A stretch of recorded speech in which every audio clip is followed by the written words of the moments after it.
Meow, meow, meow, meow. Meow. Meow. This is so stupid. On the 12th of April 2026, pilots and air traffic controllers at Ronald Reagan Washington National Airport were treated to a very annoying, but sadly quite familiar radio routine. Firstly, one voice could be heard mewing on the frequency, unclear for how long, but eventually someone, maybe another pilot or a controller, politely suggested that whoever was mewing should maybe be a little bit more professional. Meow. You guys, you need to be professional pilots. But unfortunately, that then didn't work very well. Instead, one or more voices just continued mewing and eventually barking, whilst everyone else had to sit and listen to it. Now, none of this muppetry is really new.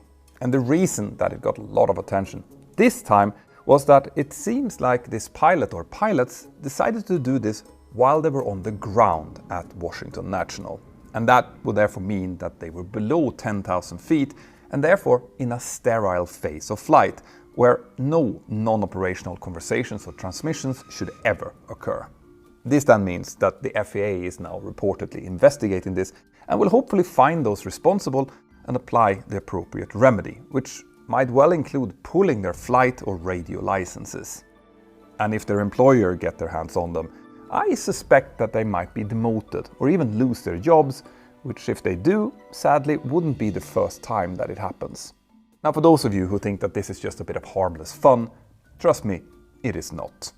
These supremely irritating noises are quite frequently being transmitted on the 1 to 1.5 MHz emergency or guard frequency all over the world, which then becomes something every aircraft needs to listen to, since monitoring guard is mandatory in cruise. And what that then leads to is that when there is enough mewing or barking, pilots just can't take it anymore, and they therefore tend to turn off or reduce the volume on guard, which defeats the whole purpose of the monitoring completely, as we then won't pick up any real distress calls or emergency locator transmitters. And that reduces the safety margin for everyone.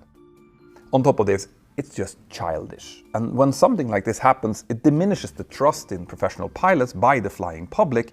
And since the success of this whole industry builds on that trust, it is just incredibly unnecessary and stupid. But what do you think? Let me know in the comments, and also subscribe if you want more.